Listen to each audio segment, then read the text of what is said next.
Unfortunately, ladies and gentlemen, it does not seem like I'm going to get my one and only sprint tonight. But a man can hope, a man can dream. More likely than not, though, we'll be doing a BBM. Yep. It's insane how much faster this shit feels than. I mean, just nobody's doing the sprint. Like, you're better off just waiting the entire day if you want to do sprints, which doesn't really work too well for me.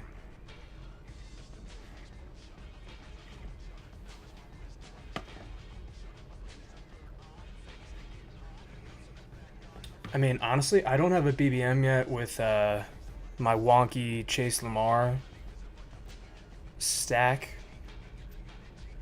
so I would not hate getting the one pick, said everyone. Ready to fucking spill.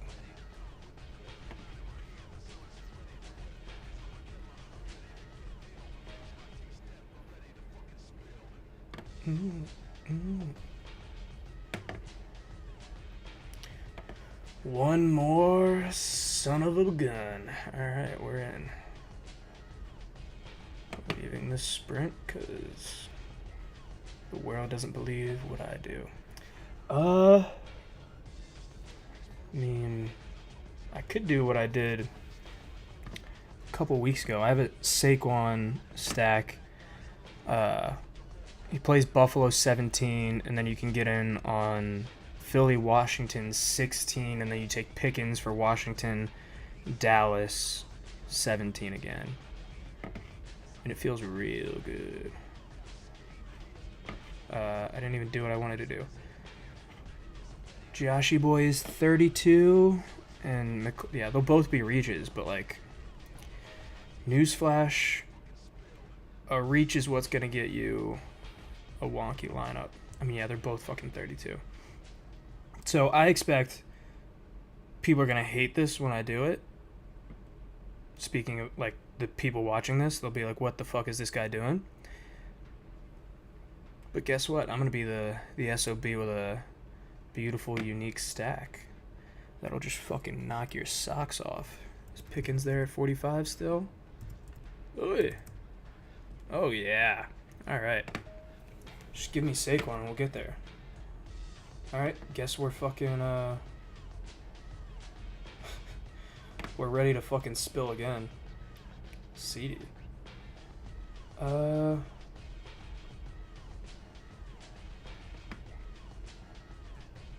it. I'll show off that I'm not a coward. I could have taken Jefferson and made a different lineup, but what the fuck? Well, now I just feel like a jackass. But yeah, we'll basically just... I'll put my money where my mouth is and show you that I'm actually gonna do what I said I will. Ready to fucking spill.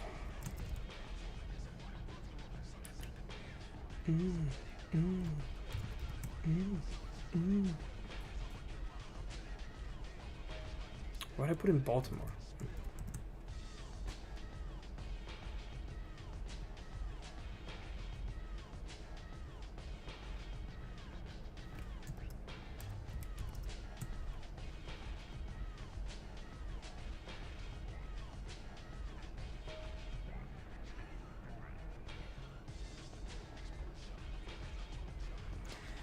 Bear with me here, ladies and gents, while I build out this entire board of nonsense.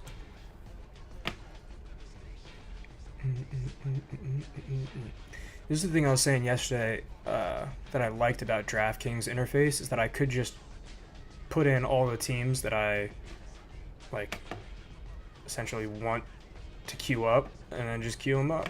And it feels pretty sweet.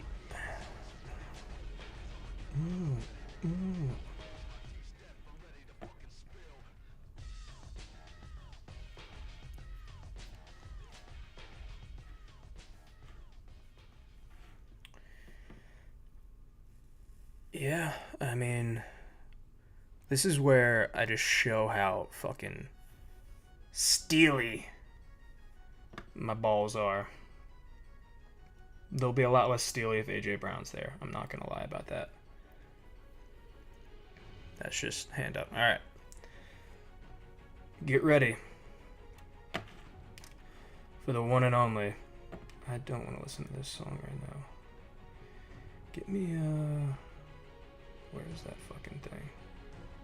This isn't what I was looking for, but it will do. All right. Oh, overlap is gonna hurt. But this is where champions are made. In a nonsense game stack like this, when nobody's doing it, when you're the only one with the mental, the mind, the balls to do some shit like this. You want to talk about finding a winner lineup? That's how you do it. It's heavily dependent on Saquon just running through people in the playoffs and the teams being good enough to put up a fight and just crazy totals, 16 and 17. But a man can dream, a man can hope. Daniel's at 25. What the hell? Alright. Now, you just get to see the rest of this shit fall into place. And by the end, you'll be like, damn, it's a lot of game stacking. This lineup's pretty dope. And then you'll be like, why haven't I done that? And then you realize, hey, I don't ever reach for anyone ever. I just follow ADP all the time, which is not a bad thing, but like, you gotta mix in a couple where you get wonky, get crazy, get wild. This lineup is also heavily, it's Saquon and Josh Allen in the game stacks. Like, I'm not gonna lie to you and say this isn't a extremely risky way to go about doing this, but in Best Ball Mania, give me all that ceiling.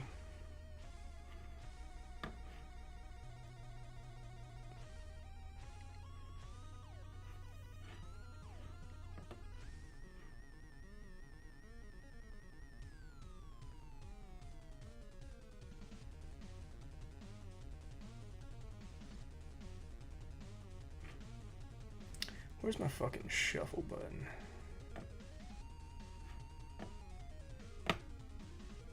Alright, I got 8 picks. I got time. Let me figure this shit out. I don't know why it's not shuffling.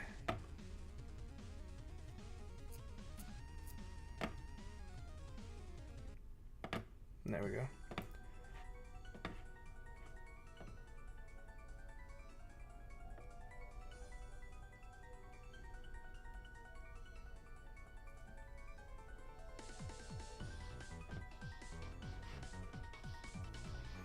All right, next pick, we're hoping to take Pickens. That way we get into the Washington-Dallas game. Is there anyone that would tempt me off that? I mean, not really. I'd rather have Pickens in this scenario than Smith, just so I have both sides of those two games on players that I like a fair bit.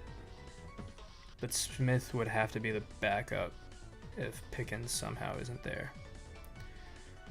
A lot of people falling in these drafts. I'm not taking Tet in this, though. I just don't feel like I'm set up for it. I'd be overlapping with no one. I think he provides a pretty solid floor. He's not a bad wide receiver, too, but, like, at this point, I've gone all in on ceiling. You're not going to stop me. Scroll this down so you can see the team a little bit better. Alright.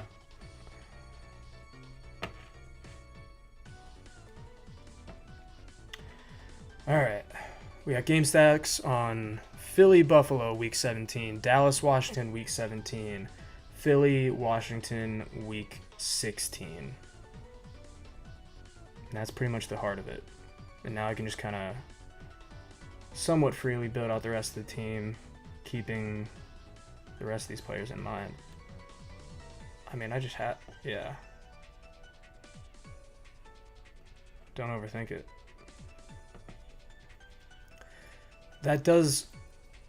Doing something like that is a little weird. Because a play like that is good in Eliminator because it raises your floor. I don't necessarily want floor in Best Ball Mania. Like, you are just hitting a slot machine. So you want that extremely high outcome. It's not a bad pick by any means, especially if we do get a high total. we can make it work. And we have 2 games with them. I'm perfectly happy with it. We have 16 and 17 lined up for Philly. All right, let's organize the rest of this. Oh, don't have too much.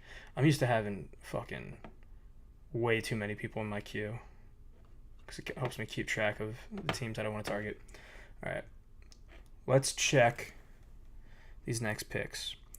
69, 76, 93. I mean, I could be a maniac and get into... Yeah, I mean, taking Debo wouldn't be the worst. It's just, it's a little strange because I'm basically betting on Hurts and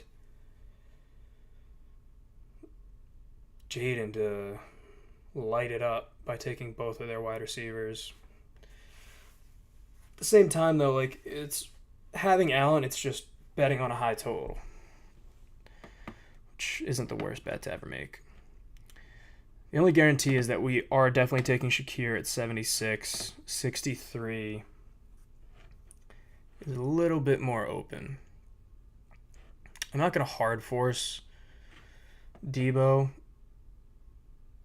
by any means. I mean, I'm just on the side here looking at all these other matchups to see what I could potentially target. Giants are out for Washington 15. I also don't want to... I don't focus too much on 15. Yeah, it's Giants in Vegas. Buffalo does have Cleveland, which makes Judkins... I don't want that double bye week on him.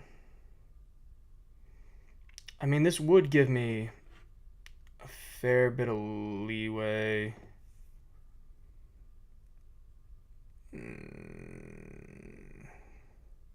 We're going to do it. I'm just going to be pretty toughed out at running back.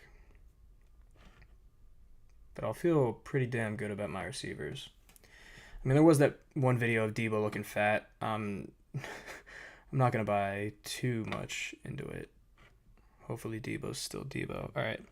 93 and 100, we are going to have to figure out running back. So let's get a fucking load up on that. B-Rob would be a little too much Washington in this lineup, I feel like. But it could work. If Shakir's gone, I mean, I'd take Monty or Swift. To be honest, it potentially the right pick, but when I have the option to like double up into these games, like that's what's going to give me like super high ceiling if this team does advance. Even though I do feel like running back there is more often than not the correct pick. And I just can't bring myself to take Judkins, even though he is a back I like a fair bit. I need Shakir for some Buffalo stacking because of taking Allen. That's the just hard truth of it. Taking Debo, you can convince me of taking like Pacheco over Debo. That's a reach. You could convince me of doing Swift. I like Swift a fair bit. Next song. This isn't matching the vibe I want right now.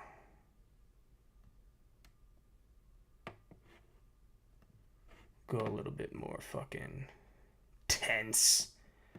Because I'm fucking tense right now. Alright. I mean, I don't understand why nobody's drafting Judkins. Somebody's just going to get a good value. If Aaron Jones were to fall, that'd be fine. I, again, don't really, like...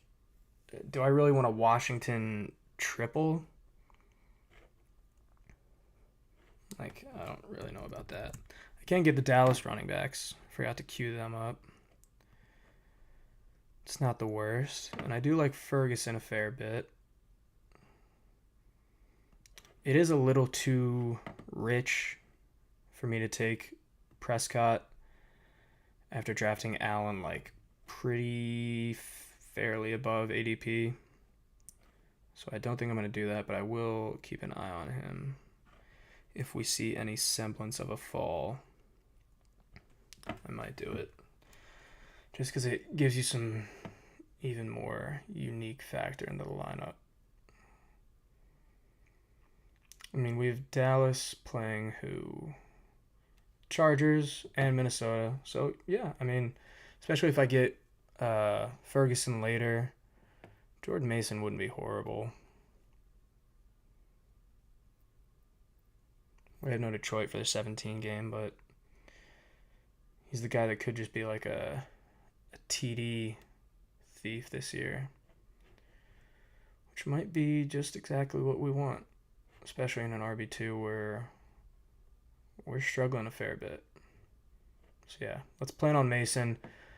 Hope that we can get into the Dallas 15 matchup a little bit better later, and then we already have 17 lined up with Washington. Jordan Mason isn't bad, and I honestly don't I don't love him, I don't hate him, and I don't have that many shares of him yet this year. So, perfectly happy with that. Next pick, I do think I probably have to further stack the Allen part of this.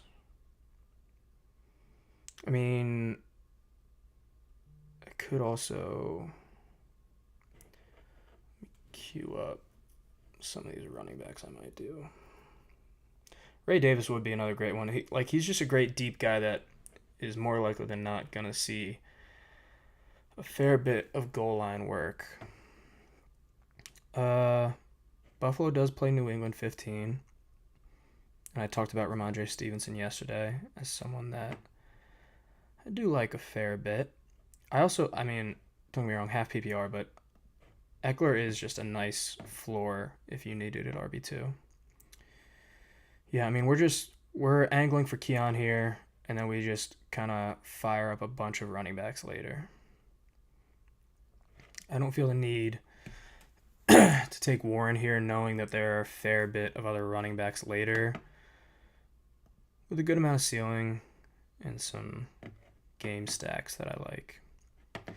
Should Najee fall, I'd be happy to take him. He gives us a lot more stability as a running back 3 than someone like Javonte. But perfectly fine with Javonte too, with the number of Dallas games that we're angling towards. If we need a much, much later tight end or a flyer wide receiver, I'm fine with either of those.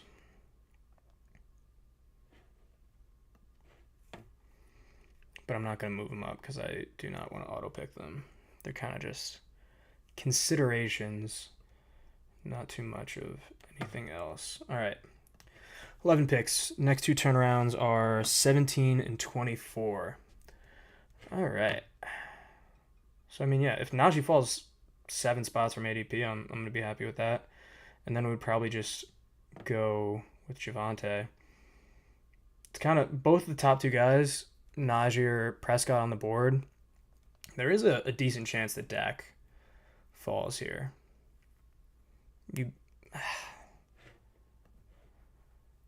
That's tough for me to do, though. But wouldn't be the worst decision I've ever made. Only because I'm getting him after ADP.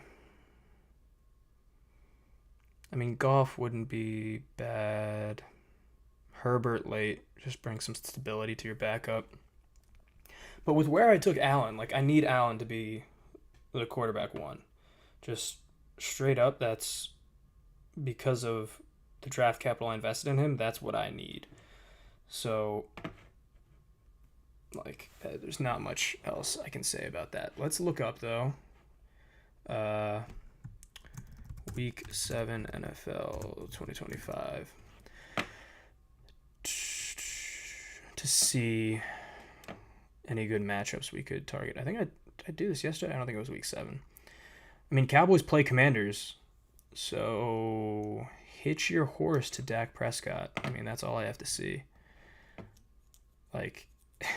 The 1 week Allen's out and I get a massive game stack. Ceiling. I'm feeling pretty good. If either of these guys fall to me at this next pick, I'm I'm a very happy man. And if neither of them fall, then I cry. I cry. I think I'd probably take Javante over Ramondre. Hopefully I don't have to make that decision. Oh, this guy's got 2 quarterbacks. Yeah, I'm chilling. Praise be. Let's fucking go. And now we have an insane game stack week 7 when Allen is out. Like, I'm more than happy with that. And that also moves up Ferguson a fair bit. So I'm probably going to take 2 tight ends at the 30s, 40s. I'm not going to stretch it though. They're going to have to fall to me. I'll get 1 at 41, 48. We'll have to see what happens. Evan Ingram. There's not much to go off there, and I don't really see him as someone that's going to be like a top 5 tight end. Like, if you're not game stacking or team stacking off your tight end, you have to be reaching for the ceiling of even more than 5, like top 4 maybe. And I don't really see that as something I'm going to be doing. Talk about ceiling, especially now, like, I'm invested in the Dallas offense. He's more likely to win out the backfield than Ramondre is. And even though I like Ramondre a fair bit, like, I'm taking all these game stacks. Give me high totals or give me death. It's the boat that I've hitched myself to. The only thing that does suck here is unless I really roll the dice on Ferguson, which I could, especially now that I have Dak. And I do have to look. How do the people around me look tight end wise? I mean, one guy's got 2. The other guy's got Laporta, Tucker Kraft. It doesn't feel too great.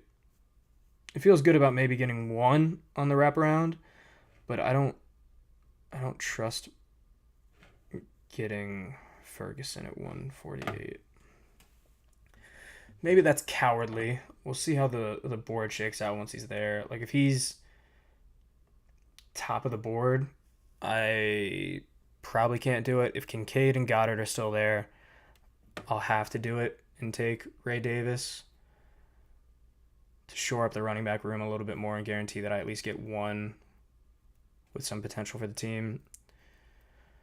Kincaid scares me a lot, but as I just said before, Allen needs to be the quarterback 1. So if that doesn't happen, this team's already kind of behind the 8 ball. So I'm not going to worry too much about it otherwise. I don't know. We'll see what's happening. In this quick intermission, we'll go look at the 8-hour draft that I accidentally joined the other day. Got Genty and BTJ. Pretty happy about that. Don't get me wrong, 2 8-week buys, but that's not something you have to worry about too much at your back-to-back. But yeah, I'm happy with that. I have like 0 Genty and not enough BTGJ.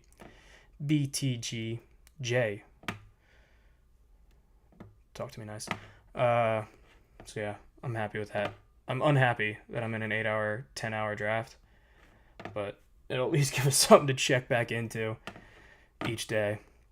But I despise those drafts. All right. Kincaid and Goddard appear like they're going to sit there. Goddard goes. Now I'm scared. Because it's not even like...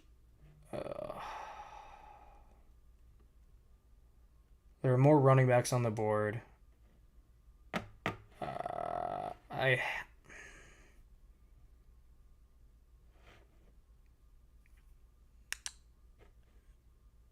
I'm going to go Kincaid. Oh, I fucked it. Whatever. Alright, one of you make it back to me. I'll figure it out. What are you going to do, huh? I didn't expect both of them to be there. I don't really care. I'm fine with Ray Davis. My running back room is pretty fucking shot. And again, while these 2 are good for the quarterback stacking I have, I don't view either of them as like top 5 tight ends. So the reality is while it's good for the stack, Like, I don't think, losing too much value. And unless they go back-to-back tight end here, I'm sitting fairly pretty. Even though I like Ferguson more, I probably have to take Kincaid, right? It's Allen QB1 or bust. Well, there you go. He made my decision for me. So not the worst thing to happen.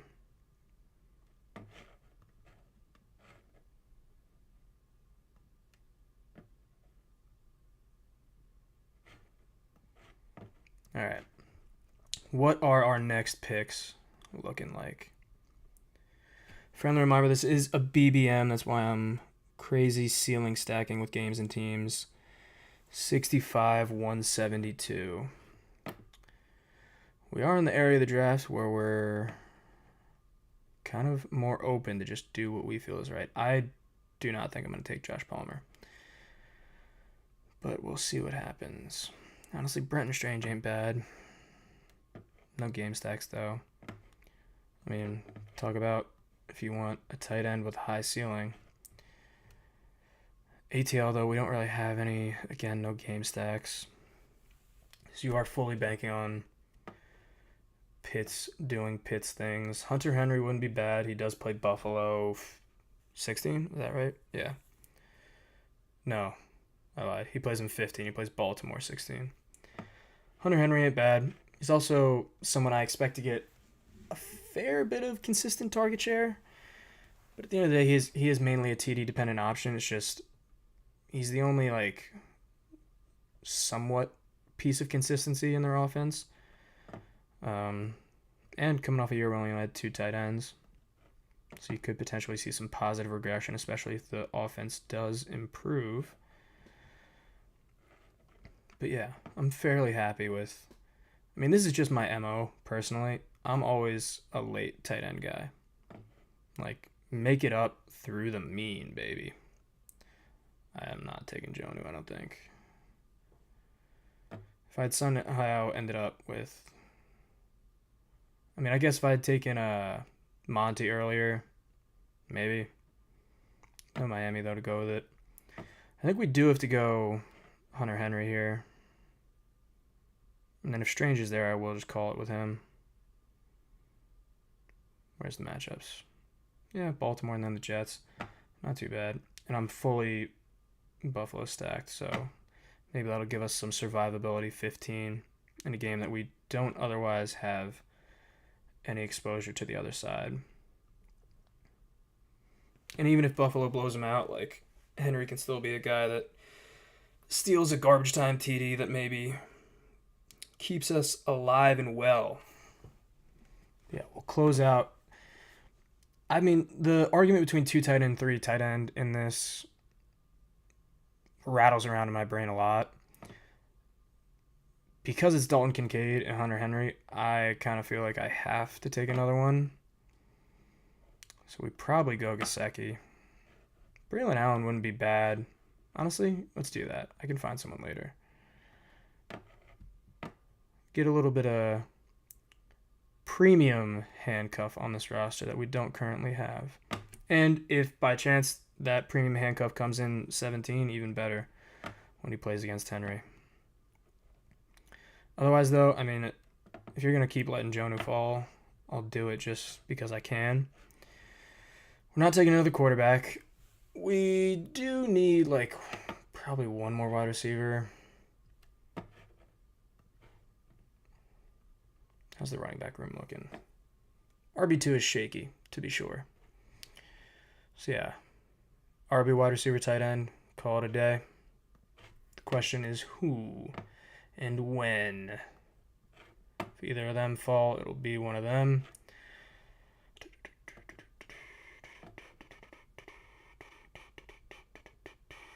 Salsa. I can't imagine myself drafting Darren Waller. Or Mason Taylor, for that matter. I don't know how Mason Taylor's in the 200s. Like, that guy's not going to do anything. We have a predominantly rushing quarterback that in his time with the Steelers wasn't like he was peppering Freiermuth. And he's like, Yeah, I don't get that much of it all. I don't have any Chargers to justify Schultz. That is something I do like doing. I mean, we could just go Fryermuth last pick. Why was I targeting LA? Oh, for just 16 because I have a massive Dallas stack. Yeah, I mean, it's not the worst thing that I've ever thought of. It's just, again, like, I mean, all of them at this point are TD dependent options. So, like, there's no reason to take one right now when the reality is, like, Dalton Schultz, 90 to 100. Conklin's been, like, what, 90? Yeah, 90 to 100. In my eyes, like, there's no point drafting one here versus with your last pick most of the time. Unless it's like, hey, I'm super stacked up on this game, don't have much exposure to the other side. Like what I was talking about with Henry. Yeah. Fuck it. Pop Douglas, right? We'll take that. Far, far after ADP. And now let's figure out the running back.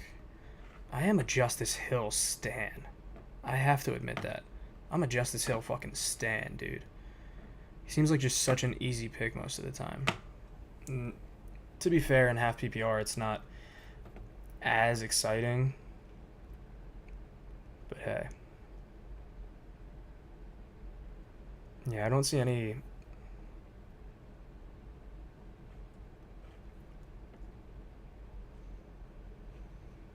Yeah. Just give me Justice Hill. I mean, the rest of them are fairly big upside picks. Justice Hill does give us a little bit of like weekly floor at a very late running back pick, so I'm fine with that. Again, though, that is like something I do have to remember is that floor is like a non-starter in this, at least to me. Like your team should be chasing all ceiling. Granted, like, I don't know. How many of the guys that you're drafting here are going to be that like ceiling breaker? Let's work through this here. Calvin Austin, wow, like a 2% chance, probably less than that.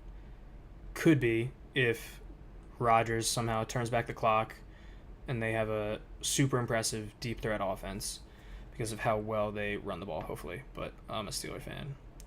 Alec Pierce could give a high weekly ceiling, but I don't see it on a season-long perspective.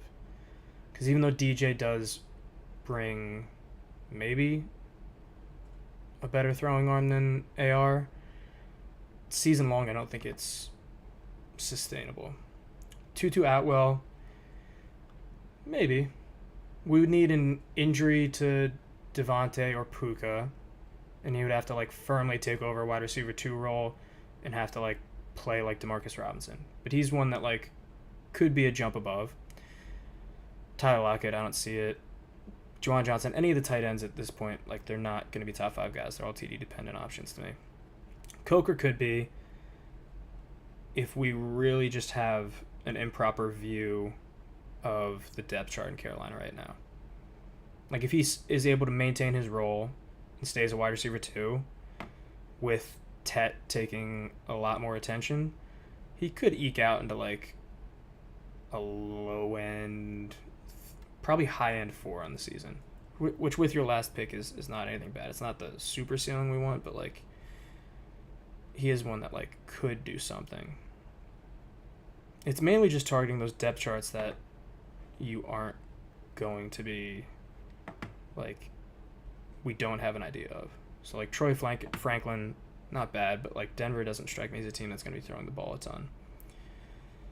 Honestly, Ray-Ray McCloud ain't bad. 100-point wide receiver last year. But it does have to come out of somewhere else. Like that, taking Ray-Ray McCloud, you're, in my eyes, unless London is hurt, betting that Pitts is just a non-entity again. Yeah, I mean, the rest of these, Roman Wilson, just for the same reasons as fucking Calvin Austin. Just if somehow the passing off is better than we think and he's the wide receiver 2 that gets most of it. out after DK. But yeah. Yeah. I mean, this late, Ollie Gordon is one that I think has a fairly high ceiling, even without injury, simply because he could take the Mostert role since he's a big body, a somewhat big bodyless running back room. All right. Well, that was the draft for today. Let's run through the team real quick. Out of pick 4, started with Saquon. Let's go over here. Out of pick 4, went Saquon, into McLaurin, into Josh Allen. Both of these were reaches, but they're not reaches without reason. Doing it because Philly plays both Washington and Buffalo in their 16 for Washington, 17 for Buffalo. So you're double stacking off Saquon really performing in that fantasy playoffs. And especially with Allen, he's one of the only top quarterbacks. I mean, Lamar is as well, but Jaden's a little bit tougher, where it's easy to get his receivers. Like, if you take Burrow, you better have already had Chase. Allen's one of the few that you can work your way into much later in the draft. Then you get Pickens to then stack Washington, Dallas, 17 as well, and you have a pretty good lineup for the playoffs. I was able to end up further stacking these teams with Smith and Debo. Debo is the one pick that I'm still a little iffy on. It is the ceiling that we want. Like, hey, Washington better be playing well. We have them playing 2 of our main teams, which we'll see later because we took Dak. Why am I listening to Not in This Car? But if you take someone like Pacheco, Swift, or Monty instead, I would have felt a lot better about my running back room and still been able to kind of work my way through receiver later. But Shakir is kind of a must-take considering you're taking Josh Allen at 28. He needs to be the quarterback 1. You need to further stack up his receiving core as we work later into this draft, which is why you see Kale Coleman as well. Jordan Mason is kind of a fine RB2. Definitely has the upside if Aaron Jones gets hurt, and should, I mean, at least to the reports that we've been getting recently, take some goal line work out of Aaron Jones's pocket. Dak Prescott might seem strange after what I just said about needing Allen to be the quarterback 1. But to be fair, we need Allen to be the quarterback 1 full season. Once we make it in, if he has one shitter, Dak could save us from falling out. Especially because we do have his games. Let me see it over here. Where are you, Dallas? Minnesota, so we have Mason 15. We don't have any technically I have Conklin, but I'm not counting that as a gain stack. 16. And then we have a big game, Washington 17, with a double in Washington's wide receiver room. But one of the bigger things is Allen's Week 7 bye. During that Week 7 bye, Dak Prescott plays Washington, which I just said we have a double stack in their wide receiver room. So we have a fair bit of ceiling in the 1 week where we aren't going to have Allen and won't have our, hopefully, QB1. Then pick up some more Dallas game stacks, pick up Ray Davis, get further into Buffalo, and have some TD-dependent upside in a running back room. Javonte, just to touch on him a little bit more. I mean, maybe I'm just an idiot. Maybe Javonte is never going to be the running back that I want him to be, but there's opportunity once again, and now an offense that I do need to be fairly serviceable. Kincaid, it would have been either him or Ferguson. They made the decision for me.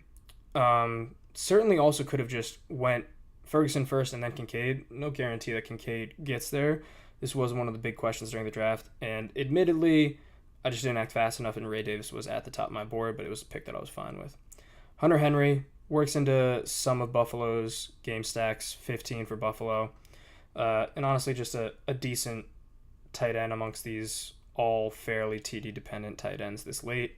You're hoping that the offense improves a little bit. Braylon Allen, really premium handcuff, also plays New England Week 17.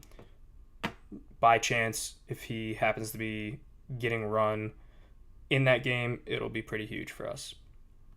Same thing with Pop Douglas, less so the handcuff, just more so, hey, we have New England playing both Buffalo and now a slight jet, maybe, 17, so I'm fine with that. And he's a guy that will give us a little bit of like very low end weekly floor if he maintains his role from last year. Justice Hill's kind of another one of those players, a very just low end late, like maybe we get some weekly floor out of it. And then finally, Tyler Conklin, just because they're all TD dependent at this point. Conklin does play Dallas 16. That's pretty much my determining factor and the reason that I'm not taking a tight end anywhere here, because I can get, in my eyes, an equivalent tight end with the last pick. There we go. That's the team. I'll be back tomorrow with another one of these. Hopefully we can get a sprint tomorrow. That would be my dream, my pride and joy, but we'll find out tomorrow. Till then, hope you all have a great night. I'll catch you tomorrow for another one of these puppies, and we'll be back. In the meantime, draft well, draft strong. Have a great night.